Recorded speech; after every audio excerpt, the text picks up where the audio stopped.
moi c'est Fofo. Et moi, c'est Julie. Bienvenue dans Culture Sexe. L'émission qui te parle de sexe sans tabou. Let's go!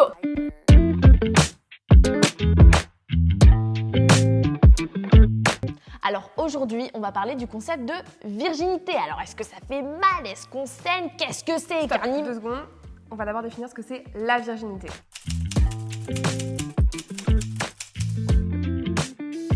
Alors, dans cette vidéo, on va parler des personnes assignées femmes à la naissance. En sachant qu'il y a aussi des hommes trans et des personnes intersexes qui ont un hymen. Attends, c'est quoi un hymen? C'est ce qu'on va voir tout de suite. Le seul moyen de prouver qu'on est vierge ou pas, c'est de voir s'il y a un hymen. Un hymen, c'est une toute fine membrane qui sépare la vulve du vagin, donc l'intérieur de l'extérieur. C'est vraiment tout au début. C'est perforé, d'accord? Il y a un petit trou, sinon le sang des règles ne pourrait pas passer, les fluides vaginaux ne pourraient pas passer non plus. L'hymen, si l'ouverture est plus grande, on peut penser que la personne a eu une pénétration. Mais en fait, ce qu'il faut savoir, c'est qu'il y a plein de sortes d'hymens.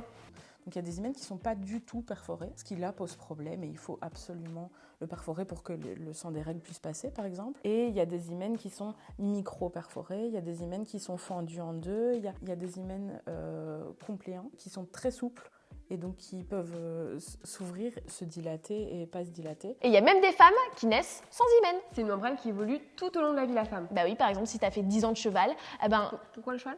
parce qu'en fait, je faisais du cheval, il s'appelait Caramel. Ok, bon, en fait, tout ça pour dire que l'hymen peut être rompu. Les saignements lors de la première pénétration qui feraient perdre l'hymen, c'est faux. Ou en tout cas, c'est partiellement faux. On n'est pas censé déchirer un hymen. Dans l'imaginaire collectif, il y a plein de gens qui pensent que c'est une fine membrane qu'on va percer et donc quand elle va craquer, elle va saigner.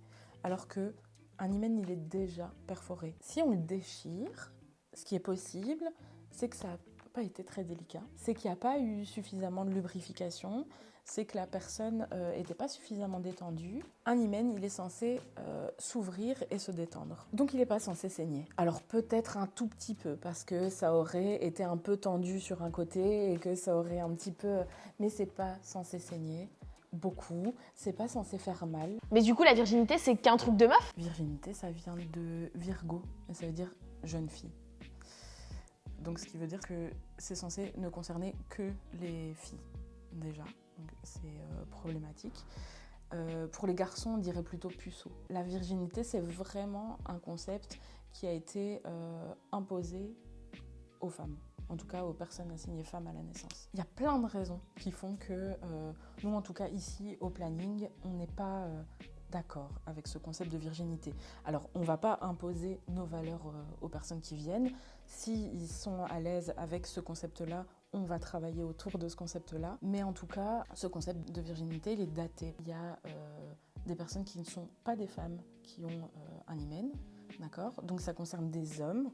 Donc déjà, cette balance entre hommes et femmes, elle devient un peu plus floue. Donc c'est daté aussi parce que le rapport sexuel, il évolue. Alors il a certainement toujours été très varié, mais en tout cas, dans la société actuelle, un rapport sexuel, c'est pas uniquement un pénis qui pénètre un vagin. Mais du coup, la virginité, on en fait quoi?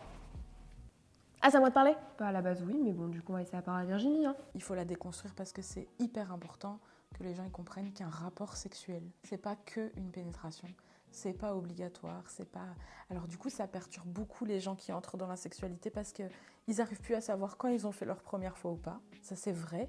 Du coup, ça signe pas quelque chose de très défini, mais ça ouvre aussi à se dire que si on est dans l'impossibilité de se faire pénétrer ou si on n'en a pas envie pendant un certain temps ou si il n'y a rien qui pénètre, rien du tout, on fait quand même du sexe. On fait quand même l'amour avec la personne avec laquelle on a envie de faire l'amour. Et donc c'est super important d'ouvrir à juste du plaisir et pas des pratiques.